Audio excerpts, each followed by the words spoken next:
अगर मैं आपसे पूछूं कि इस दुनिया की सबसे खूबसूरत जगह कौन सी है, तो आपके मन में जम्मू एंड कश्मीर, स्विट्जरलैंड या कोई और ब्यूटीफुल सी जगह आएगी। पर अगर मैं आपसे पूछूं कि इस दुनिया की सबसे रहस्यमयी जगह कौन सी है, तो जानते हो इसका आंसर क्या होगा? इसका उत्तर है इजिप्ट। आज से करीब 4000 साल पहले इजिप्शियन लोग इजिप्ट में राज करते थे। ये लोग अपने समय में बहुत ही सुंदर कलाकृतियों का निर्माण किए थे, पर इन कलाकृतियों के साथ साथ ये कई रहस्यों को भी पीछे छोड़ गए। एलियंस का होना, पिरामिड का आसमान के तारों से अलाइनमेंट, पिरामिड के अंदर एक नेचुरल एसी होना जो कि टेम्परेचर को 20 डिग्री रखती है, ये सब ऐसी चीजें हैं जो आज भी वैज्ञानिकों को चैन की नींद नहीं सोने देती। सबसे बड़ा रहस्य ये है कि ये लोग ऐसी स्ट्रक्चर्स को कैसे बिल्ड कर लिए, और ऐसी स्ट्रक्चर्स मतलब यहाँ सिर्फ पिरामिड ही नहीं बल्कि और भी बहुत सारे अनबिलीवेबल स्ट्रक्चर्स के बारे में भी बात हो रही है। क्या इन स्ट्रक्चर्स को अकेले ही इन लोगों ने बनाया है, या फिर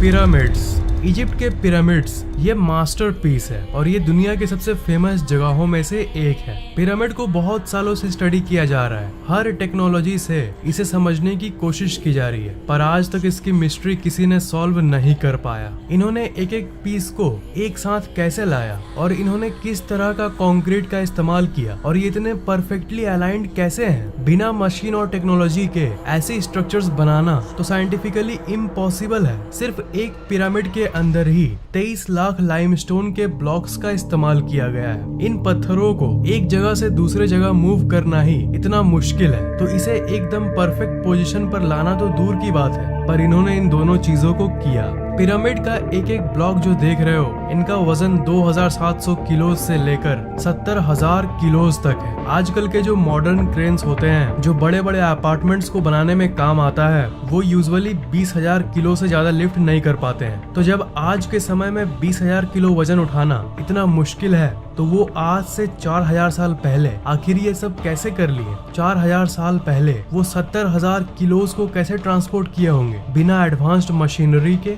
इसका एक जवाब है जो आप में से ज्यादातर लोगों को यकीन नहीं होगा, और वो है एलियंस। पिरामिड से जुड़ी एक थ्योरी है जिसे ओरायन कोरिलेशन थ्योरी कहते हैं। अगर आप रात के समय पिरामिड को देखोगे तो आपको दिखेगा कि वो एक्चुअली में आसमान के कॉन्स्टलेशन यानी तारों के एक नक्षत्र के साथ अलाइन करता है। आसमान के इस कॉन्स्टलेशन का नाम है ओरायन बेल्ट, और इसके 3 मुख्य तारे हैं जिनका नाम है एलनाइटक, एलनाइलम और माइंड टेका। ये तीनों तारे पिरामिड से सिंक होते हैं। इसकी पोजीशन और अलाइनमेंट बिल्कुल इन तारों जैसी है। इस इम्पॉसिबल सी चीज को देखकर बहुत सारे थ्योरिस्ट्स ये मानते हैं कि पहले के समय में एलियंस धरती पर आए थे और अपने साथ एडवांस्ड टेक्नोलॉजी लाए थे, और इन्हीं की हेल्प से इस इम्पॉसिबल सी पिरामिड को इन्होंने बनाया, और ये एलियंस इन्हीं तारों से आए थे। पिरामिड को एलियंस ने बनाया या इंसान ने, ये बात तो कोई नहीं जानता, पर एक बात तो श्योर है कि पिरामिड्स और दूर तारों की दुनिया का आपस में कुछ न कुछ कनेक्शन जरूर है। कुछ थ्योरिस्ट्स ये कहते हैं, जो कि मैंने आपको अभी बताया, कि ये एलियंस उन्हीं 3 तारों में रहते थे, और ये पिरामिड लोगों ने इनके साथ अपने कनेक्शन को दिखाने के लिए बनाया था। तभी रात के समय ऐसी परफेक्ट अलाइनमेंट होती है। टनल्स इन पिरामिड्स। पिरामिड्स हर एंगल से रहस्यों से भरी हुई है, पर इनके अंदर के टनल्स उनमें से सबसे बड़ा रहस्य है। पिरामिड में जगह जगह पर टनल्स बने हुए हैं, और पहले लोग कॉमन सेंस का यूज करके ये सोचते थे कि ये वेंटिलेशन के लिए बनाया गया होगा ताकि अंदर हवा घुस सके, पर इस बात को डिसमिस कर दिया गया, गलत साबित कर दिया गया जब एक रोबोट इसके अंदर भेजा गया। रोबोट्स ने कैमरा से ये देखा कि ये तो असल में बंद है, और हर टनल के अंत में एक बंद दरवाजा जैसा कुछ बना हुआ है। तो ये आखिर वेंटिलेशन के लिए कैसे बन सकता है? पिरामिड के अगर सारे चैम्बर्स की बात करें तो इसके अंदर टोटल 3 डिस्कवर्ड चैम्बर्स हैं। ये जो आप देख रहे हो ये है बेस चैम्बर, और ये है क्वींस चैम्बर, और सबसे ऊपर है किंग्स चैम्बर। अगर आप ऊपर वाले इस रास्ते से एंटर करोगे तब आप अंदर ही अंदर इन तीनों को एक्सप्लोर कर सकोगे, और अगर नीचे राइट वाले इस पार्ट से एंटर करोगे तब भी आप तीनों को एक्सेस कर पाओगे। पर फैक्ट ये है कि आज तक इन्हें कोई ठीक से एक्सप्लोर नहीं कर पाया। ध्यान दीजिएगा, मैंने कहा डिस्कवर्ड चैम्बर्स, मतलब इसके अंदर और कितने चेम्बर्स होंगे ये कोई भी नहीं जानता। और ये भी माना गया है कि ये टनल्स इसलिए बनाए गए थे क्योंकि उस समय के लोग ये मानते थे कि अगर किंग यानी राजा की बॉडी को अगर इस चैम्बर में रखा गया और ये शाफ्ट बनाया गया, तब उनकी आत्मा, उनकी सोल आसमान के इन तारों की तरफ जाएगा। इसे पिरामिड का स्टार शाफ्ट थ्योरी भी कहते हैं। जब इस क्वींस चैम्बर के अंदर रिमोट कंट्रोल कैमरा को भेजा गया, तभी ये देखने मिला एक बंद स्टोन जिसके ऊपर मेटल पिन लगा हुआ था। इसे ऐसा बनाया गया था मानो ये लोग नहीं चाहते हो कि कोई इसके अंदर जाए। और इसके डिस्कवरी के बाद ऐसी बहुत सारी थ्योरीज सामने आई जो ये कहती है कि इसके अंदर और एक अनडिस्कवर्ड चैम्बर मौजूद है। पर एक नए एडवांस्ड टूल के जरिए इस बंद दरवाजे को ड्रिल करके इसके अंदर एक छोटा सा कैमरा को भेजा गया। तो उस कैमरे ने इस फोटो को खींचा और इसके अंदर जाने के पहले ही वो कैमरा एक रहस्यमयी तरीके से खराब हो गया और इसके आगे की एक्सप्लोरेशन अधूरी रह गई। और उसके बाद से वहाँ की गवर्नमेंट फिर कभी किसी को अलाउ नहीं की इस पिरामिड को एक्सप्लोर करने के लिए। पर पॉसिबिलिटी अभी भी है कि इसके अंदर और भी ऐसे कई टनल्स हैं जो अभी तक डिस्कवर नहीं किए गए। वो पिरामिड्स क्यों बनाए गए, कोई एक्सप्लेनेशन न होने के चलते आज तक तो यही माना गया है कि ये पिरामिड्स उस समय के राजा और रानियों के कब्र के पर्पस के लिए बनाया गया था।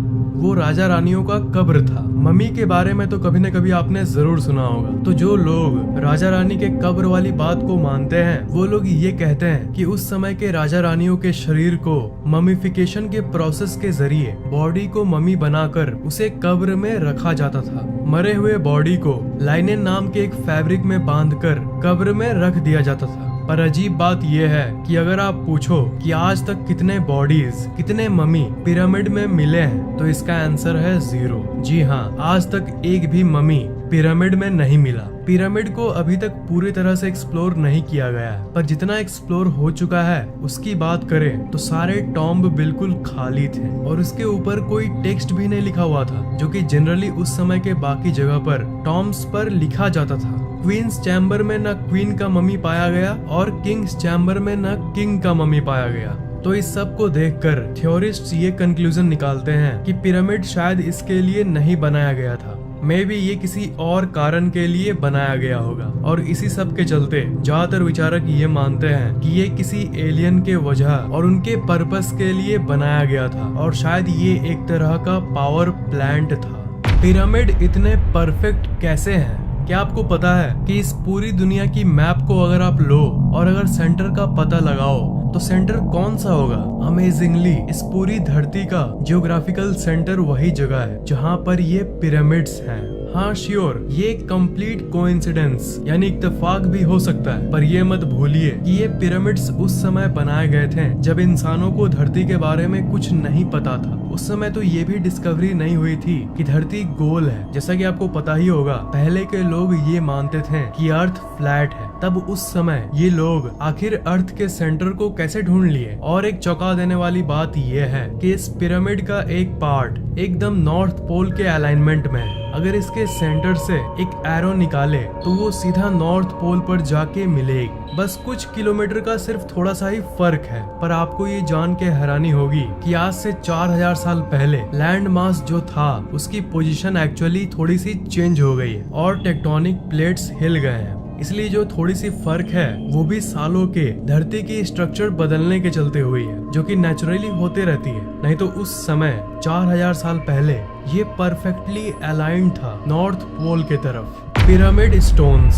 आपको क्या पता है कि जिन पत्थरों से पिरामिड बनाया गया था वो किसी आम पत्थर से लाखों गुना ज्यादा मजबूत है और साइंटिस्ट्स इस पत्थर को बहुत एनालाइज किए हैं। और क्या आपको यकीन होगा कि साइंटिस्ट्स को आज तक नहीं पता चला कि एग्जैक्टली ये है क्या? ये लाइमस्टोन की तरह है पर लाइमस्टोन है नहीं। साइंटिस्ट्स ऐसे पत्थर धरती पर और कहीं भी नहीं पाए। पिरामिड कंस्ट्रक्शन टेक्नोलॉजी, पिरामिड की कंस्ट्रक्शन की और सबसे अजीब बात ये है कि इन्हें बनाते समय ball and socket construction type का इस्तेमाल किया गया था। बॉल एंड सॉकेट एक ऐसा मेथड है जो कि हीट एक्सपेंशन झेल सकता है, यानी गर्मी के चलते जब पत्थर थोड़ा बड़ा हो जाता है उसे भी ये झेल लेता है। और ये ball and socket construction type actually में अर्थक्वेक यानी भूकंप को भी झेल सकता है। सोचिए, शॉक प्रूफ टेक्नोलॉजी, वो भी 4000 साल पहले। Natural air conditioner inside pyramid. Egyptian desert जो है, जो कि पिरामिड के करीब है, वो बहुत ही ज्यादा गर्म इलाका है और गर्म हवाएं वहाँ चलती रहती है। पर इन सब के बावजूद भी उस समय पिरामिड को ऐसे बनाया गया था, एक ऐसे रहस्यमय तरीके से बनाया गया था कि चाहे बाहर की टेम्परेचर कितनी भी हो, पिरामिड के अंदर की टेम्परेचर कॉन्स्टेंटली 20 डिग्री सेल्सियस रहती है, जो कि धरती की सबसे comfortable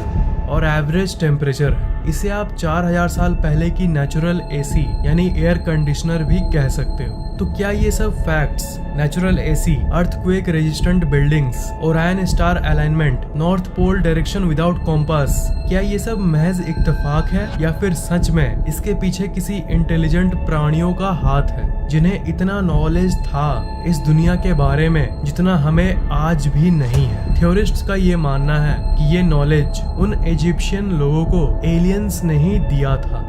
alien drawings in Egypt. Egypt में जितने भी घूमने वाली जगहें हैं उन सब में आपको ऐसे ऐसे ड्राइंग्स मिलेंगे। इस ड्राइंग के अंदर आपको कुछ दिख रहा है? जी हाँ, ऐसा लग रहा है कि ये कोई एरोप्लेन का ड्राइंग है। और कई जगहों पर तो लिटरली ऐसे ऐसे कार्विंग्स बने हुए हैं जिसमें आपको ऐसे क्रीचर्स देखने को मिलते हैं जिनकी बड़ी आंखें हैं, बड़े सर हैं और हाइट छोटी है, बिल्कुल एक मॉडर्न एलियन डिपिक्शन की तरह। इस कार्विंग को देखो, इसे देखकर आपको किसी की याद आती है? ये एक्चुअली एक मॉडर्न एलियन स्पेसशिप की डिपिक्शन है। इसलिए कुछ लोग ये भी मानते हैं कि इन पिरामिड्स को सोलली अकेले ही एलियंस ने ही बनाया था और इसमें इंसान का कोई हाथ नहीं था। ये थ्योरी कितनी सच है इसका अंदाजा तो एक्यूरेटली कोई नहीं लगा सकता। पिरामिड और तारों का जो सिंक की बात की हमने, उसको और गहराई से देखें तो ये पता चलता है कि बिना एरियल व्यू के यानी बिना ऊपर से देखे ऐसी परफेक्टली अलाइंड स्ट्रक्चर्स नहीं बनाया जा सकता। सिर्फ ऊपर से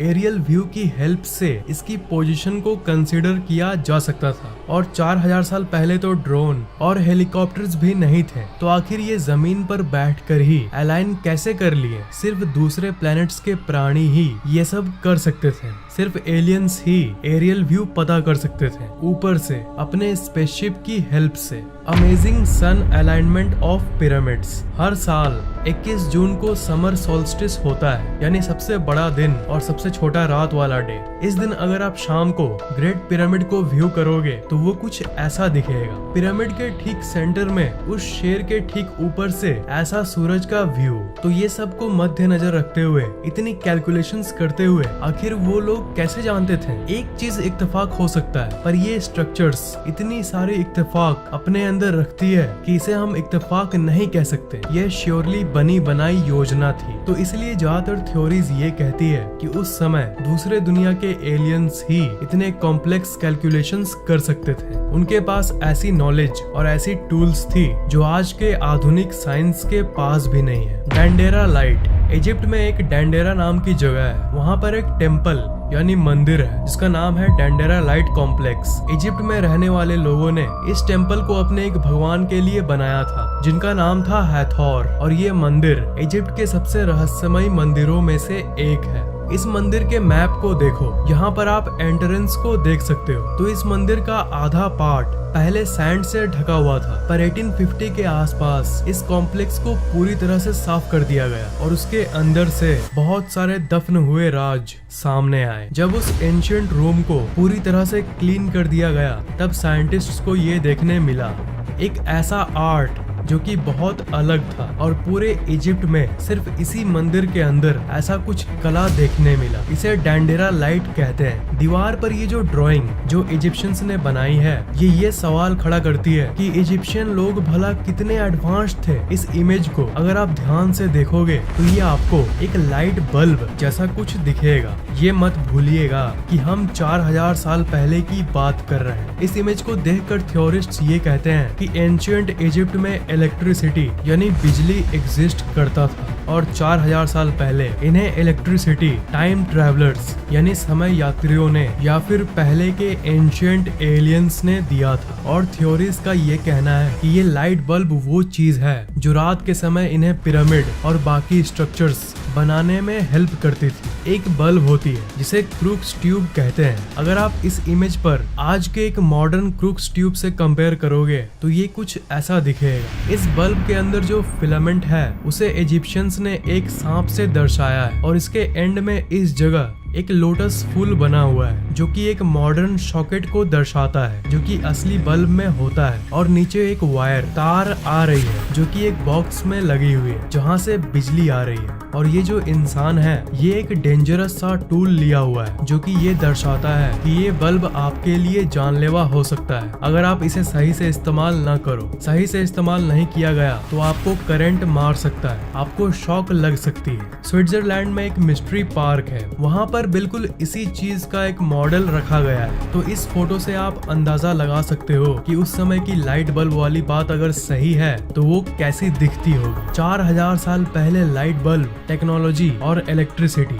it's really shocking. The great sphinx pyramid के बारे में आपने स्कूल में जरूर पढ़ा होगा या उसकी फोटो को एक न एक बार जरूर देखा होगा। तब ज्यादातर पिरामिड के पिक्चर्स में आप इसको जरूर देखते होंगे। इसे द ग्रेट स्फिनिक्स कहते हैं। ये एक ऐसा स्ट्रक्चर है जिसका चेहरा तो इंसान का है पर शरीर इंसान का नहीं है, किसी तरह का एलियन म्यूटेंट क्रिएचर जैसा। ये सिर्फ पिरामिड रीजन का ही नहीं बल्कि पूरे इजिप्ट का सबसे रहस्यमय स्ट्रक्चर है। इतने मॉडर्न रिसर्च के बाद भी आज तक कोई नहीं जानता कि ये एग्जैक्टली किस लिए बनाया गया था। ये इतिहास की सबसे बड़ी स्टैचूज में से एक है। अगर इसकी लंबाई की बात करें तो ये 73.5 मीटर लंबा है और इसकी ऊपर की हाइट है 20 मीटर। और आपको यकीन नहीं होगा कि ये पार्ट पार्ट करके नहीं बनाया गया, ये एक ही बड़े लाइमस्टोन के पीस को लेकर उसे इस शेप में डाला गया है। इसलिए इसे दुनिया की सबसे लार्जेस्ट सिंगल स्टोन स्टैचूज के लिस्ट में रखा गया है। हजारों सालों से ये स्टैचू सैंड के नीचे ढका हुआ था पर साल 1900 के बाद इसके ऊपर की सैंड को हटा दिया गया और तब इस दुनिया के सामने पहली बार इसकी पूरी स्ट्रक्चर सामने आई। थ्योरिस्ट का ये मानना है कि ये एक सुंदर सा स्टैचू हुआ करता था पर हजारों सालों के अंदर इसमें बहुत चेंजेस यानी बदलाव आ गए हैं। थ्योरीज के हिसाब से आज से 4000 साल पहले